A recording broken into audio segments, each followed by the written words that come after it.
Hi everyone and welcome, this is the Apostate Prophet. Today I want to talk about one of the sad, terrible atrocities and disgusting sins that Islam has gladly banned. Is it wife beating? No. Is it slavery? No. Is it child marriage? No. I'm talking about something much worse than that. I'm talking about alcohol. Alcohol is haram. It is dirty. Disgusting. Now, some Muslims might say, well, wife beating is not forbidden, but if you ban alcohol, then you also decrease wife beating because men beat their wives when they drink alcohol. Of course, the same couldn't be said about child marriage. Muhammad didn't marry a child because he was drunk. Can you imagine that? Oh, my head. I was so drunk. I married my best friend's 6-year-old daughter, and now I have a child bride. That's no issue. 14 centuries later, devout followers call her the mother of the believers, no matter that she was a child, no matter why you married a child. Cults. Anyways, the point is, you don't marry a child because you are drunk. You marry a child because you're a Alcohol doesn't make you marry a child. Islam does. In fact, let's look at this following chart in order to see what the probability is of you marrying a child when you are drunk versus when you believe in Islam. Just kidding. Anyways, why did I even get into all of this? Let's continue with the great evil of drinking alcohol. Alcohol is forbidden in Islam, but Islam didn't immediately ban alcohol. It happened in stages. At first, the followers of Muhammad would apparently drink and get drunk on the battlefield or appear drunk to the prayer. Then the Quran told the people not to come to the prayer while they are intoxicated. Then the Quran told Muslims that there is goodness and sin in wine, but that the sin is greater. And eventually it told Muslims that alcohol is evil, haram, and that Muslims should from now on abstain from it. And then Muhammad started beating people who drink alcohol. Learning Muslims often ask why it wasn't immediately banned, why it took so long. Muslims then explain that it had to be done this way because people had to slowly get used to the right way. But that's a weird thing to say. Pork, for example, was immediately banned. Certain games were immediately banned. Interest was banned. Masturbation was banned. Dogs were banned. Perfume for women in public was banned. Pictures were banned. Hair extensions were banned. Using the wrong hand was banned. The veil, the hijab, was immediately introduced and women immediately covered up, while banning alcohol needed quite a time. I would fight anyone who claims that suddenly veiling yourself overnight is completely fine, while quitting alcohol is very hard. But then again, we're talking about Islam, and the proponents of Islam usually don't care about the feelings and struggles of women, who are merely the property in this religion that feeds the primitive machismo of men, who are promised virgins with beautiful boobs in heaven. The alcohol ban probably took so long because Muhammad was in charge, and he just made decisions arbitrarily and not led by an almighty creator. Here is a hadith on how alcohol was banned. When the prohibition of wine was yet to be declared, Umar said, "O Allah, give us a satisfactory explanation about wine." So the following verse of Surat al-Baqarah was revealed. They ask you concerning wine and gambling. Say, in them is great sin. Umar was then called, and it was recited to him. He said, "O Allah, give us a satisfactory explanation about wine." Then the following verse of Surat an-Nisa was revealed. O you who believe, don't approach prayers with an intoxicated mind. Umar was called again, and it was recited to him. He said, "O Allah, give us a satisfactory explanation about wine." This verse was revealed. Will you not abstain? Omar said, we abstained. What is seemingly happening here is that Omar has an issue with alcohol, so he keeps approaching Muhammad about alcohol. And each time, the Quran, which is supposed to be miraculously revealed to Muhammad by Allah, says something new about alcohol, until it bans alcohol, and Omar is finally satisfied. What it looks like here is that Omar caused this ban on alcohol, and it is a sin to Muslims because of Omar. What it looks like to me is that Allah is merely the alter ego of our good friend Muhammad here, who is easily influenced by his good friend Omar, and Muhammad makes up Quran verses after Omar approaches him. Omar is essentially responsible for making this religion so strict. If you have seen earlier episodes on this channel, you should remember that Omar was also the person who similarly approached Muhammad about veiling women, until Allah suddenly revealed a verse ordering to veil women, and then Omar was satisfied. I see a pattern here. Can you imagine these alcohol revelations happening in action? Omar comes and says, "Tell us something about alcohol." Muhammad then says, "There is goodness in drinking alcohol, but also sin. But you must know the sin is greater. Indeed, Allah is the most merciful, most wise." But Omar comes back and says, "Tell us something specific about alcohol." Muhammad then receives divine inspiration and goes, "Don't approach the prayer while you are drunk. Allah is the greatest and knows best." How about this, Omar? But Omar is not satisfied, so he goes and comes back and says, "Tell us something clear about alcohol." So Muhammad receives divine inspiration again and goes, "Indeed, intoxicants are evil and are from Satan, so abstain from intoxicants.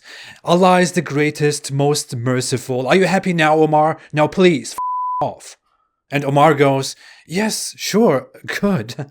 I'll abstain from alcohol. Thanks, Allah. You always listen to me. Crazy." Allahu Akbar. We even see in a hadith that after alcohol was banned, people were confused and asked, some Muslims were killed during the Battle of Uhud while wine was in their stomachs. So Allah revealed, "On those who believe and do good deeds, there is no blame for what they ate in the past." Dear Muslims, your most honorable fighters, companions of Muhammad, the purest people, used to drink and celebrate until alcohol suddenly became evil. All this makes less sense if we further look at alcohol and religion. Muslims would explain that abstaining from alcohol is about piety, and that alcohol is of course evil, because that's what Islam tells them. Alcohol was never banned in Christianity or Judaism. On the contrary, wine is often drunk by Jews and Christians, even for religious purposes or gatherings. Alcohol is only banned in Islam. Yes, contrary to popular Muslim belief, Christians and Jews never banned alcohol. Many of them drink it for religious purposes. If alcohol was dirty and evil from the very beginning, why wasn't it banned in Christianity and Judaism? Why did it take such a long time, even after Muhammad's prophethood started, that it became evil? Where was Allah's divine teaching all that time? In Abrahamic religion, what is shunned is usually excessive drinking, destructive drinking, while casual drinking is fine. I mean, wine is a healthy drink. Whiskey has very good health benefits, even for the brain. Many people are told to drink some alcoholic drinks for a diet, for health purposes. Of course, excessive drinking might be a problem, but banning it altogether and declaring it evil and making it a sin, that's pretty tough. What comes to my mind is that the Quran alleges that Jews had harsh dietary laws because they were a wrongdoing people. But by this logic, considering that Muslims are the only ones to whom alcohol is seemingly forbidden, does this mean that Muslims are a wrongdoing people and Allah is punishing them? In fact, Allah punishes Muslims by banning alcohol in their worldly lives. But then He promises rivers of wine in heaven. Yes, the Quran actually lures people into obedience and religious war by promising drinks in heaven, together with divine vagina, of course. But not the chosen servants of Allah. Those will have a provision determined, fruits, and they will be honored in gardens of pleasure, on thrones facing one another. There will be circulated among them a cup of wine from a flowing spring, white and delicious to the drinkers. No bad effect is there in it, nor from it will they be intoxicated. And with them will be women limiting their glances, with large, beautiful eyes, as if they were delicate eggs, well protected. Eggs. So I abstain from wine here, then I go to heaven and drink wine that doesn't make me drunk, while being served by big-eyed sex servants, as I'm sitting on a throne facing other men who are being served by sex servants, and we have fun together.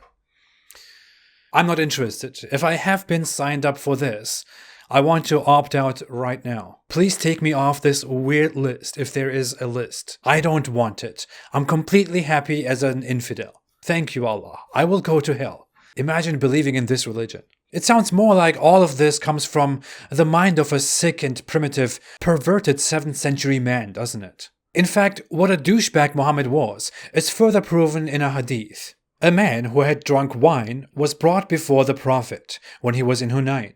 He, the Prophet, threw some dust on his face. He then ordered his companions, and they beat him with their sandals and whatever they had in their hands. He then said to them, "Leave him," and they left him.